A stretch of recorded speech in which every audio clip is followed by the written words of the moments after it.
মেয়েটা থাপ্পড় খেয়ে দূরে সরে গেল না, বরং অবাক করে দিয়ে আমাকে জড়িয়ে ধরে কাঁদতে লাগলো। মেয়েটা সেদিন বলেছিল না মারতে, তবুও কেন মারলাম আমি? মেয়েটার কান্নায় আলাদা একটা মায়া আছে, শুধু সুন্দরী না, পৃথিবীর সব মেয়েরই আছে।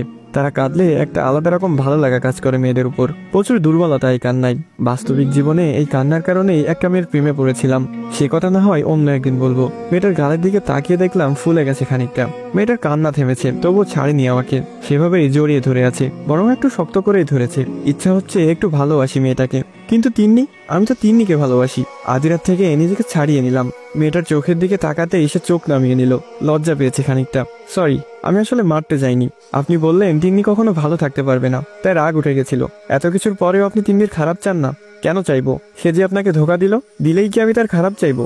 এটা ভালোবাসা নারীরা, কাউকে ভালোবাসলে পুরোটা দিয়েই বাসতে হয়। সে থাকুক আর নাই থাকুক, খারাপ কেন চাইবো? সবসময় চাই সে ভালো থাকুক। মেয়েটা কিছুক্ষণ অবাক দৃষ্টিতে তাকিয়ে রইল আমার দিকে, তারপর বলল, আপনি আমাকে একটু ভালোবাসবেন? বেশি না, তিন্নি আপুর অর্ধেক বা তার অর্ধেক। উত্তর না দিয়ে চলে আসলাম। এটাই ভালো নয় কি? যখন উত্তর থাকে না তখন পালিয়ে যাওয়াই ভালো। মেয়েটাকে যত দেখছি ততই অবাক হচ্ছি। সেদিন সকালে দেখলাম আমার সিগারেটের প্যাকেটটা নেই, কোথায় গেল? খুঁজতে খুঁজতে রান্নাঘরে এসে দেখলাম মেয়েটা সিগারেটগুলা একটু একটু করে পোড়াচ্ছে। আমি বললাম, এ কি করছেন? সিগারেট কেন পোড়াচ্ছেন? চুপচাপ দেখুন কি হয়। কি হবে? সিগারেট পুড়ে যাচ্ছে। হ্যাঁ, ঠিক এভাবে এই হৃৎপিণ্ডটাকেও পোড়াচ্ছে এই সিগারেট। তো শুনুন, আপনি আজ থেকে সিগারেট কম খাবেন। দুই একটা চলবে, তবে প্যাকেট খাওয়া বন্ধ। আমি চাই না আপনাকে এত তাড়াতাড়ি হারিয়ে ফেলি। ধরুন আপনি আমাকে মেনে নিলেন, কিন্তু সেটা আজ থেকে 10 বছর পর, আর তখন আপনি ক্যান্সারে আক্রান্ত। আমি কি করব তখন? এটারও কোনো জবাব দেয়নি। মেয়েটা বড্ড বোকা, আবার ভীষণ চালাক। বোকামিটা বাইরে বাইরে, তবে ভিতরে প্রচুর চালাকি, এমনটাই মনে হয় আমার। সন্ধ্যা হলো, মেয়েটা ব্যালকনিতে দাঁড়িয়ে চা খাচ্ছে। মেয়েটা আবার শাড়ি পরা শিখলো কিভাবে? থাকতো তো আমেরিকাতে, সেখানেও শাড়ি পাওয়া যায় নাকি? কালো একটা শাড়ি, বরাবরই কালো রংটা আমার পছন্দের, গায়ের রঙের সাথে বেশ মিলে যায়, তাই অতিরিক্ত পছন্দের কারণ। আমি আদিরাকে না ছুঁয়ে কল্পনা করলাম তিন্নি থাকলে হয়তো এখন তাকে পেছন থেকে যে জড়িয়ে ধরতাম, হয়তোবা খোলা জায়গাটুকুতে একা কিসও করতাম। আদিরাকেও করতে পারি, সে মানা করবে না, তবে অবাক হবে, বেশ অনেকটাই অবাক হবে। বেশিক্ষণ তাকালাম না, কারণ যৌনতা একবার বাসা বাঁধলে ভালোবাসা তখন উড়ে যায়। মাথায় থাকে না স্বাভাবিক কণাগুলা, তখন পুরো পৃথিবী জুড়ে শুধু নারীর দেহ আর যৌনতার ঘ্রাণ ভাসে। সামনে সুন্দরী বউ, পেছনে দাঁড়িয়ে থাকা ছেলেটা কখনো ভালোবাসা নিয়ে ভাববে না, অন্তত বাঙালিরা তো কখনোই নয়। বাঙালির স্বভাব হলো ধরতরতা মার পেরেক। আমিও ব্যতিক্রম নই, তবে আমি চাই না এমন কিছু হোক যার কারণে পরে আফসোস করতে হয়। নিজেকে সংযত করলাম, ফিরে আসলাম রুমে। আপনারা কখনো খেয়াল করেছেন, গোলাকৃতির মুখে সাদা চশমা বেশ মানায়, বিশেষ করে মেয়েদের। সাদা চশমা আর গোল মুখ যেন একে অপরের জন্যই তৈরি। মেয়েরা লম্বা মুখে চশমা পরলে যে ভালো লাগে না তা না, তবে ততটা ভালো লাগে না যতটা একটা মাঝারি গোল মুখে লাগে। আদিরার দিকে তাকালে যে কেউ মুগ্ধ হতে বাধ্য। মাঝারি গোল মুখ, দূর থেকে দেখলে গোল মনে হয়, কাছে গেলে কিছুটা লম্বা লাগে। আমি বহুবার তিন্নির প্রেমে পড়েছি এই কারণে। আজ আদিরার প্রেমে পড়তে ইচ্ছা হচ্ছে, কিন্তু তিনি যে পিছু ছাড়ছে না কিছুতেই, প্রতিটা সেকেন্ড করে করে খাচ্ছে আমাকে।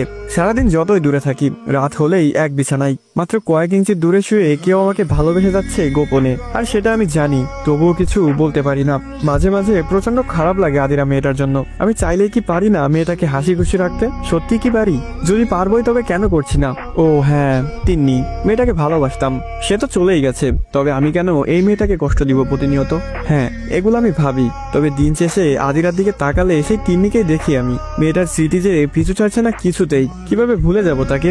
কোনো উপায় আছে কি? পাশ থেকে মেয়েটা চিমটি কাটলো, ব্যথায় উফ করে উঠলাম আমি। মেয়েটা আমাকে নিয়ে খেলছে, খেলুক, আমি বরং কিছুটা ঘুমাই। মেয়েটা আর কিছু করলো না। এরপর থেকে প্রায় রাতে খেয়াল করতাম আদিরা আমাকে প্রচন্ড জড়িয়ে ধরে ঘুমাচ্ছে। আগে উল্টো হয়ে ঘুমাতাম, আমার পিঠের সাথে মেয়েটা ব্যথা পেত, তাই এখন তার দিকে ফিরে ঘুমাই। বুকের সাথে পারলে মিশে যায় মেয়েটা।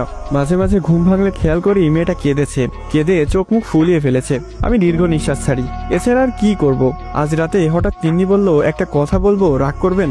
কি কথা? তিন্নি বলল, আগে বলুন রাগ করবেন কিনা। রাগ করার মতো কথা হলে রাগ তো করবই না, থাক তাহলে বলবো না। আপনি রেগে গেলে মারেন, আমি কখনো মার খাইনি, সেদিনই প্রথম। প্রচুর ব্যথা লাগে আপনি মারলে। মেয়েটার কথায় না হেসে পারলাম না। মেয়েটা যেন মুহূর্তেই মন ভালো করে দিতে পারে, আবার চাইলেই ঝলমলে রোদের দিনেও আষাঢ়ের মেঘ জমাতে পারে। বলুন কি বলবেন, রাগ করবো না। আমি কি আপনাকে একটা কিস করতে পারি প্লিজ? আমার খুব ইচ্ছা লিপ কিস করার। মেয়েটাকে কি আবার মারবো নাকি কিস করব? মনে হয় এবার ওরা 2টা চর বেশি মারা উচিত। আসসালামু আলাইকুম গাইস, কেমন আছেন সবাই? আশা করি সকলে খুবই ভালো আছেন। তো এখানে শেষ হয়ে যায় বেলি ফুল পর্ব 3। যদি নেক্সট পার্ট লাগে তাহলে অবশ্যই কমেন্ট করুন, কারণ আপনাদের প্রতিটি কমেন্ট এবং লাইক আমাকে পরবর্তী ভিডিও বানাতে উৎসাহিত করে। তো ভিডিওটি কেমন লেগেছে সেটি অবশ্যই কমেন্ট করে জানাবেন। ইউটিউব থেকে দেখে থাকলে অবশ্যই সাবস্ক্রাইব করবেন।